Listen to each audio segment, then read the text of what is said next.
नमस्ते दोस्तों, मैं डॉक्टर धीरज भत्ते, हिंदी विभाग प्रमुख, संजीवनी महाविद्यालय चापोली।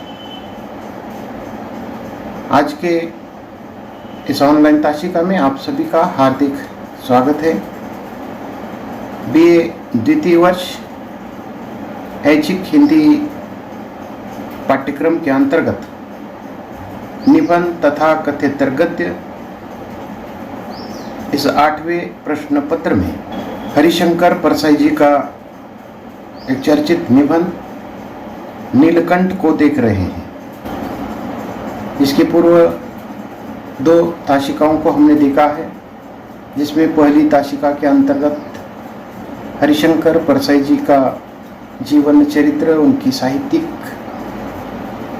जो परिचय है उसको हमने देखा था। उसके बाद दूसरी ताशिका के अंतर्गत नीलकंठ निबंध की हम चर्चा कर रहे हैं, जिसके अंतर्गत हरिशंकर परसाई जी ने समाज में इस प्रकार की नीलकंठी प्रवृत्ति के जो लोग हैं, कई प्रवृत्ति के अलग अलग जो लोग हैं, वह उदाहरण के रूप में इस निबंध के माध्यम से हमारे सामने उन्होंने रखे हैं। जिसके अंतर्गत हमारी स्वतंत्रता जो सेना है उसका एक उदाहरण उन्होंने दिया था। ऐसे ही एक स्वतंत्रता सेनानियों के जो सज्जन, जिसकी कहानी इसके अंतर्गत हमने देखी है। उसके बाद ऐसे भी कुछ लोग हैं जो अपने ही किसी व्यक्ति की मृत्यु के बाद सिर मुंडा कर लोगों से या समाज से कोरोना की जो मान्यता है वो लेते हैं। उनको देखकर अपना जो मुंह है गिराते हैं। उनके चले जाने के बाद तो उनको बहुत दुख होता है। मैया माता राम के संदर्भ में हमने देखा है कि उसकी मृत्यु के बाद भी वो लोग किस प्रकार जैसे कि अपना जो दुख है वह जताते रहते हैं। इसके साथ ही हरिशंकर परसाई जी ने इस निबंध में उनके एक दोस्त की चाचा की मृत्यु के संदर्भ में भी जो कहानी है हमको बताई है कि वह आने जाने वाले 8-10 परिचितों से जैसे कि अपने ऊपर वज्रपात और पहाड़ टूटने की बात उनको सुनाते हैं और उसका आनंद किस प्रकार उठाते हैं। तो ये भी हमने यहाँ तक इसके पहले चर्चा की थी। इसी प्रकार के कई जो उदाहरण हैं निबंधकार ने इस निबंध के अंतर्गत दिए हैं। ऐसा ही एक उदाहरण इस निबंध के माध्यम से देते हुए वह लिखते हैं कि एक भले आदमी को मैं जानता हूँ। लेखक कहते हैं कि एक भले आदमी को मैं जानता हूँ जिन्हें दर्द का चस्का लग गया था। एक आदमी, उसने 200 रुपये ले लिया था। जैसे कि ये जो एक परिचित है लेखक के, उससे दूसरे एक आदमी ने उससे 200 रुपये वह ले गया था। साल बीत गया पर उसने उसके जो 200 रुपये है वो वापस नहीं किए। अब उन्होंने रोना कूदना शुरू किया। लेखक के जो दोस्त हैं, एक ऐसा व्यक्ति जिसके 200 रुपये किसी ने ले गए हैं, तो वह व्यक्ति क्या करता है, अर्थात 1 साल के बाद जैसे कि वह रोना कूदना शुरू करता है। और इस संदर्भ में एक विचित्र बात लेखक देखते हैं कि ये जो रोने कूदने की जो बात है उसके संदर्भ में वे कहते हैं कि रोने कूदने के बाद उसके मुख पर बड़ी प्रसन्नता एवं ताजगी आ जाती है, चेहरा खिल उठता है। कर्जदार एक दिन उससे मिलता है और कर्जदार ने एक दिन उससे कहा कि हर माह 50 के हिसाब से मैं आपको 4 महीने में आपके जो रुपए हैं वह चुकता कर दूंगा या लौटा दूंगा। वह 50 वह तुरंत देने लगता है, परंतु ये जो सज्जन है वह लेने को तैयार नहीं था। वो कहने लगा, नहीं भाई, हम ऐसा नहीं करते, जैसे 200 ले गए थे वैसे ही वापस दे देना। वो मान गया और फिर कभी उसे मिला ही नहीं। इधर ये भला जो आदमी है हर मित्र के सामने अपना ये जो 200 रुपये का जो दुख है वह दुखड़ा रोता रहा। जब कोई उसे मिलता है तो कहता है कि आपको लोग तंग करते हैं। जैसे कि कोई लोग उसे मिलते हैं और उसे कहते हैं कि आपको लोग तंग करते हैं, आप बड़ा नुकसान उठाते हैं, तो ये जो महाशय हैं बड़े प्रसन्न हो जाते हैं। मुझे बड़ी देर के बाद समझ में आ गया, लेखक कहते हैं कि मुझे बड़ी देर के बाद समझ में आया कि उन्होंने रुपये क्यों नहीं लिए। यदि वे रुपये लेते तो इनके रोने कूदने का जो मज़ा है वो नष्ट हो जाता। 200 रुपये उन्होंने क्या किए थे, दुख के बैंक में डाल रखे थे। तो इस प्रकार का एक मजेशीर जो उदाहरण है इस निबंध के माध्यम से निबंधकार ने दिया है। अर्थात उस व्यक्ति ने केवल ये जो 200 रुपये है अपने दुख का रोने के लिए है, ऐसा कहे कि उसे दर्द का जो चस्का है लग गया था, इसीलिए उस व्यक्ति से, कर्जदार से उसने वो पैसे वापस नहीं लिए। तो इस प्रकार का एक उदाहरण, अर्थात ये समाज में ऐसे प्रवृत्ति के जो लोग हैं वह दिखावा करते हैं। लोगों की जो करुणा है वह पाने की कोशिश करते हैं, सहानुभूति पाने की कोशिश करते हैं। इस प्रवृत्ति के लोगों पर उन्होंने प्रहार किया है। अन्य एक अपना अनुभव बताते हुए लेखक कहते हैं कि एक जो अनुभव है उसका उदाहरण देकर परसाई जी कहते हैं कि जब हम यह अनुभव करते हैं कि हम औरों से अधिक कष्ट भोगते हैं तब हमें गर्व होता है। दूसरों की दृष्टि जब हम पर पड़ती है तब हम क्या समझते हैं कि हम बड़े गौरवशाली बनना चाहते हैं।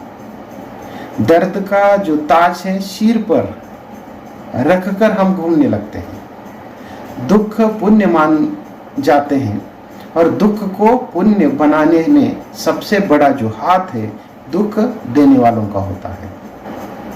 दीन यानी कि गरीब, दीन धन्य है क्योंकि वही स्वर्ग के राज्य के अधिकारी होंगे। इसके संदर्भ में ईसा ने जो कहा है उसका उदाहरण देते हुए लेखक कहते हैं कि ईसा तो कहकर निपट गए पर उनके अनुयायियों ने उनका अक्षरशः पालन किया। स्वर्ग का राज्य दिनों के लिए अलग छोड़कर पृथ्वी का राज्य खुद भोगने लगे, पर स्वर्ग के राज्य के ये जो अधिकारी बनने की लालसा रखते हैं या बनना चाहते हैं। यही सोचकर ईसा के भक्तों ने कितने कौमों को, करोड़ों आदमियों को उन्होंने क्या किया, दीन बना दिया। कुसेड़ के जमाने से लेकर इस शीत युद्ध के जमाने तक स्वर्ग के अधिकारी बनाए जा रहे हैं और समय से पहले स्वर्ग भेजे जा रहे हैं। तो इस प्रकार की जो प्रवृत्ति है हमें समाज में देखने को मिलती है। आगे लेखक ये भी बताते हैं कि हम नहीं जानते कि ये स्वर्ग का राज्य कहाँ है। पृथ्वी पर तो वह अभी तक नहीं आया है। साम्यवादी दावा करते हैं कि वे दिनों को राज्य स्थापित कर रहे हैं, गरीबों को राज्य स्थापित कर रहे हैं, पर वे तो ईसा को ही नहीं मानते। ईसा के भक्तों से उनकी लड़ाई है। तो क्या ईसा ने अपने अनुयायियों को स्वयं शापित कर दिया? क्या अपने वचन को पूर्ण करने का कार्य उन्हें सौंपा है? जो ईश्वर के अस्तित्व को ही नहीं मानते। तो इस प्रकार के भी लोग यहाँ देखने को मिलते हैं जो ईश्वर के अस्तित्व को भी नहीं मानते हैं। आगे चलकर हरिशंकर परसाई जी ने दुखी आदमी का उदाहरण देते हुए वो कहते हैं कि जो दुख की केवल जय बोलते हैं उनका दुख आदमी को महान बनाता है, वे सरासर धोखा देते हैं। तो ऐसी प्रवृत्ति के जो लोग हैं उन प्रवृत्तियों के, ऐसे प्रवृत्तियों के लोगों पर वह प्रहार करते हुए कहते हैं कि जो दुख की केवल जय बोलते हैं उनका दुख आदमी को महान बनाता है। ये बात सरासर गलत है, सरासर धोखा देने वाली है। दुख आदमी को बड़ा भी बना देता है और नीच भी बना देता है। मन को उजला भी कर सकता है और काले घोर निराश से ग्रस्त भी वह कर सकता है, जो दुख को हाथ जोड़कर उसका स्वागत करते हैं। इस प्रकार दोनों प्रवृत्ति के जो लोग हैं इसके अंतर्गत देखने को मिलते हैं। और ऐसा ही एक उदाहरण देते हुए वह जैसे कि वो कहते हैं कि ये जो दुख है, दुख को हाथ जोड़कर उसका वह स्वागत करते हैं। जैसे कि गर्दिश अय्याम तेरा शुक्रिया, हमने हर पहलू से दुनिया देख ली, तो ऐसा वह कहकर स्वागत करते हैं। और आगे लेखक लिखते हैं कि ठीक है, दुनिया तुम्हारे सामने खुल गई, दोस्त धोखा दे गए, अपने पराये हो गए, पर तुम्हारा हाल क्या हुआ? तुम्हारा तो कचमुर निकल गया। भला यह कि कोई संतोष हुआ कि हम डूबे तो डूबे, तुम्हें तो नंगा नहाते देख लिया। तो इस प्रकार की प्रवृत्ति की भी लोग समाज में दिखाई देते हैं, उसका भी पर्दाफाश उन्होंने करने का प्रयास किया है। हरिशंकर परसाई व्यंग्य करते हुए कहते हैं कि दुख का ऐसा गर्व मुझे बहुत गलत लगता है। तो इस प्रकार का दुख, खुद का जो दुख है, भले वो दुखी नहीं है लेकिन दुखी होने का बहाना करते हैं, लोगों के सामने अपना दुख का रोना रोते हैं और लोगों से सहानुभूति पाने का प्रयास करते हैं। तो इस प्रकार की जो प्रवृत्ति है उस पर वो व्यंग्य करते हुए कहते हैं कि दुख का ऐसा जो गर्व है मुझे बहुत गलत लगता है। या तो जहर पी लो या मत पियो, अगर पीना ही पड़े या दूसरों के मंगल के लिए स्वेच्छा से पी लो, परंतु कंठ नीला कर घूमना नहीं चाहिए। इस प्रकार अगर किसी के मंगल कामना के लिए, मंगल के लिए अगर स्वेच्छा से आप अगर इस प्रकार का जहर या विष पीना चाहते हो तो बिंदास पिए, परंतु तो इस प्रकार का जो कंठ है नीला करके घूमने की आवश्यकता नहीं है। यहाँ पर निबंधकार कहते हैं कि प्रकाशक से पुस्तक की रॉयल्टी मांगने गया तो वो कहता है मैं भी आजकल हूँ, हेड टू माउथ हूँ। अंग्रेजी का अक्षर उन्होंने नहीं पढ़ा है, पर हमें सिखाने के लिए उन्होंने क्या किया है, अंग्रेजी का ये मुहावरा रट लिया है। तो इस प्रकार की प्रवृत्ति के भी लोग होते हैं जो उस बात को तो जानते नहीं है लेकिन लोगों के सामने अपनी जैसे कि सहानुभूति पाने के लिए तो इस प्रकार के कुछ शब्दों को याद करते हैं। ऐसी भी प्रवृत्ति के लोग लेखक ने देखे हैं। कुछ तो ऐसे भी लोग हैं जो पिता या भाई की मृत्यु के बाद सहानुभूति के दलाल के जरिए दुख का लंबा चौड़ा व्यापार वर्षों तक करते रहते हैं। वे स्वयं तो बाप को भूल जाते हैं लेकिन दूसरों को नहीं भूलने देते। तो इस प्रकार ऐसे प्रवृत्ति के जो लोग हैं समाज में, जो लेखक ने देखे हैं या उसको उन्होंने हमारे सामने व्यक्त किया है, कुछ के पिता या भाई की मृत्यु के बाद अर्थात सहानुभूति के लिए वह दलालों को रखते हैं और अपने उन दलालों के माध्यम से स्वयं तो अपने पिता या भाई का दुख वो भूल जाते हैं लेकिन उसका जो व्यापार है, उसके दुख का जो व्यापार है उसको और अधिक चौड़ा करते हैं। वर्षों तक वह लोगों को भूलने नहीं देते हैं। वे स्वयं अपने बाप को भूल जाते हैं लेकिन दूसरों को भूलने नहीं देते हैं। तो इस प्रवृत्ति के लोगों पर भी उन्होंने करारा व्यंग्य किया है। आगे हरिशंकर परसाई कहते हैं कि मैंने भी एक व्यापार शुरू किया था। जब नौकरी छोड़कर, जैसे कि अपने संदर्भ में भी लेखक यहाँ लिखते हैं कि जब मैंने नौकरी छोड़कर लेखन से जीविका चलाना प्रारंभ किया तो लोगों ने मुझे समझाया कि यहाँ हाथी डूब गए हैं, तुम क्या था लोगे।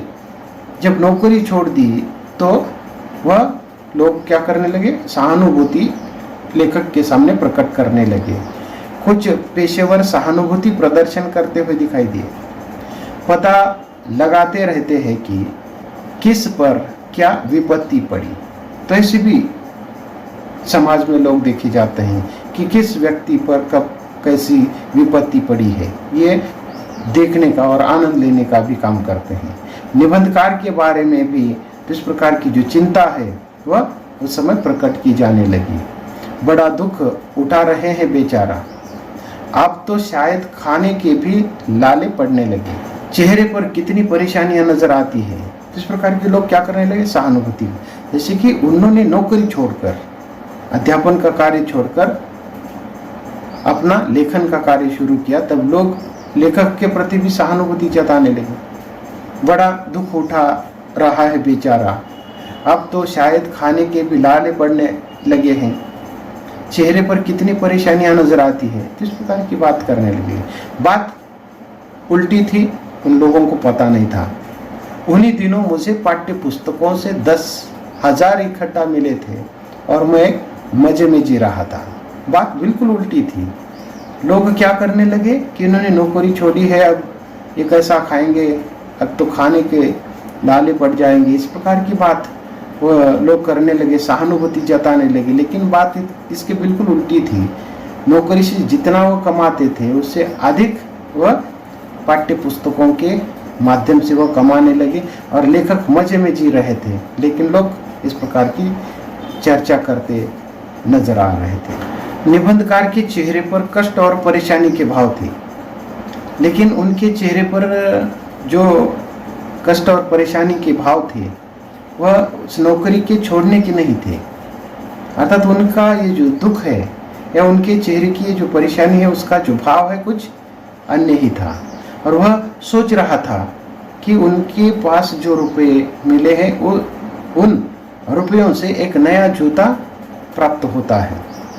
एक जोड़ा निबंधकार ने पहन रखा था, वो बुरी तरह से काट रहा था, उसका उन्हें दुख था। बस यही एक दुख था। निबंधकार के चेहरे पर कष्ट और परेशानी के भाव थे और वह सोच रहा था कि इन रुपए से एक नया जूता प्राप्त होता है। एक जोड़ा निबंधकार ने पहन रखा था, वो बुरी तरह से उनको काट रहा था, इसी बात का उन्हें दुख था। और वे ऐसा सोच रहे थे कि बस यही एक जो दुख है, तो उस दुख को वो दूर करने का सोच रहे थे। फिर भी जो जोड़ा उनको काट रहा था, फिर भी उस जूते को वो छोड़ने का नाम नहीं ले रहे थे। जिंदगी भी तो कितनों को इस प्रकार काटती है, काटता हुआ जूता है, फिर भी अर्थात इस जूते को पहने रोते रहते हैं। मैं पानी पीकर जहर पीने का श्रेय ले रहा था, कंठ शाही से रंगा जाता था। मैंने शीघ्र ही ढीला जूता खरीद लिया। दर्द सहा नहीं जा रहा था और फिर दया का पात्र होना कोई सुखदायक अनुभव भी नहीं था। तो इसलिए जैसे कि लेखक ने अपने बारे में इस प्रकार लिखा है कि वह अपनी नौकरी छोड़ते हैं, स्वतंत्र रूप से लेखन करते हैं, पुस्तकों को लिखते हैं, उसको प्रकाशित करते हैं। नौकरी से जितना वो पैसा कमा रहे थे उससे अधिक उनको मिलता है, लेकिन उनके चेहरे पर जो भाव है जैसे कि लोग उनके प्रति सहानुभूति दिखाने का काम कर रहे हैं। बड़ा दुख उठा रहा है बेचारा, अब तो खाने के जैसे कि लाले पड़ जाएंगे। चेहरे की ये जो परेशानी है वह लोग देखकर उनके बारे में सहानुभूति जता रहे हैं। लेखक को जो परेशानी थी बस इसके बिल्कुल उल्टी थी, अर्थात नौकरी छोड़ने की परेशानी नहीं थी। उनके ये जो जूते हैं उनके पैर को काट रहे थे और उसका जो दर्द था वो उनको उनके चेहरे पर दिखाई दे रहा था और अपने इस काटने वाले जूते को छोड़ना नहीं चाहते थे। परंतु आगे चलकर जैसे ही वे अपना जो जूता है वो ढीला जूता लेते हैं और अपना जो दर्द है न सहने के कारण जो दया का पात्र होना भी अर्थात सुखदायक का जो अनुभव है लेखक यहाँ करते हैं। हरिशंकर परसाई कहते हैं कि समर्थ होकर भी करुणा जैसी जो मूल्यवान लोक मंगलकारी भावना को खींचना सरासर चोरी है, धोखा है। यहाँ पर वे देख रहे हैं कि इस जमाने में दोहरा शोषण चल रहा है। तो इस प्रकार ये जो लोग हैं वर्तमान में लोग क्या कर रहे हैं, दोहरे शोषण कर रहे हैं। इस निबंध के माध्यम से उन्होंने ये जो दोहरा शोषण है वह बताने की कोशिश की है। जैसे कि एक तो आदमी की रोटी छीनी जाती है और दूसरा उसके हिस्से की जो करुणा है वह भी छीनी जाती है। शंकर के नाम पर जो पक्षी नीलकंठ बना फिरता है, वह क्या कर रहे हैं? श्रद्धालुओं की श्रद्धा और भक्ति प्राप्त कर रहा है, ले रहा है। तो इस प्रकार ये जो दोहरी प्रकार की जो शोषण की जो वृत्ति है उस पर भी वे प्रहार करते हैं। एक तो आदमी का शोषण कर रहे हैं, उसकी रोटी को छीन रहे हैं, दूसरी तरफ उसका हिस्से का जो करुणा है, सहानुभूति है, वह भी छीन रहे हैं। और ऐसा ही एक पक्षी है जो नीलकंठ बनकर अपने कंठ को नीला बनाकर श्रद्धालुओं से श्रद्धा और भक्ति पा रहा है।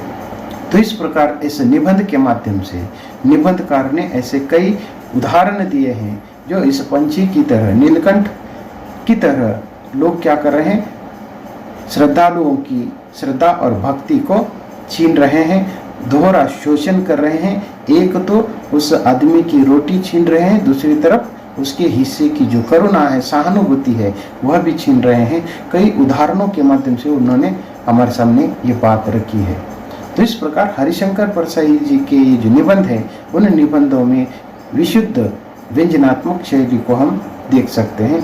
कई बार ऐसा लगता है कि वे कलम को तलवार मान रहे हैं और समाज में व्याप्त जो गंदगी है, उस गंदगी के हर पहलू के साथ उनका एक सर्वकश युद्ध छिड़ा जा रहा है या छिड़ रहे हैं। तो इतना ही नहीं, तो ये जो युद्ध है, इस युद्ध में वह किसी को भी नहीं छोड़ते हैं। तो इस प्रकार छद्म करने वाले ढोंगी जो लोग हैं, उनके आगे तो ये जो युद्ध है वह टिकता ही नहीं है। तो इस प्रकार हरिशंकर परसाई जी की ये जो रचना है वह एक विशुद्ध व्यंजनात्मक शैली में लिखी है। कई बार ऐसा लगता है कि लेखक कलम को तलवार मान रहे हैं और समाज में व्याप्त गंदगी के हर पहलू के साथ उनका ये जो युद्ध है वह छिड़ जा रहा है। इस युद्ध में वे किसी को भी नहीं छोड़ते हैं। तो ऐसे जो छद्म प्रवृत्ति के जो लोग हैं वह इस युद्ध के आगे या उनकी लेखनी के आगे टिकते नहीं है। वे स्वयं लिखते हैं कि सही व्यंग्य व्यापक जीवन परिवेश को समझने से आता है। व्यापक सामाजिक, आर्थिक, राजनीतिक या परिवेश की जो विसंगति है, मिथ्याचार, असमंजस्य, अन्याय आदि की तह में जाना, विश्लेषण करना, उन्हें सही परिप्रेक्ष्य में दिखाना, उसमें सही व्यंग्य बनता है। तो इस प्रकार की जो भावना है वह लेखक की रही है। इसीलिए जिन विसंगतियों का वर्णन वे अपने व्यंग्य निबंधों के माध्यम से करते हैं, विसंगतियों की कल्पना वे नहीं करते हैं, तो उसकी जो वास्तवदर्शी जो जीवन है उसको वह व्यक्त करते हैं। तो इस प्रकार हरिशंकर परसाई जी ने इस नीलकंठी प्रवृत्ति के लोगों पर जो अपने इस कलम की तलवार से ये जो समाज में व्याप्त गंदगी है उसको दूर करने का महत्वपूर्ण जो कार्य है इस निबंध के माध्यम से किया है। अर्थात ही इस नीलकंठ पक्षी की तरह अपने कंठ को नीला बताकर श्रद्धालुओं की जो श्रद्धा और भक्ति को वो छीन रहे हैं या ये जो दोहरा जो शोषण कर रहे हैं, ऐसे प्रवृत्तियों के लोगों का पर्दाफाश करने का प्रयास किया है। हम यहाँ रुकते हैं। धन्यवाद।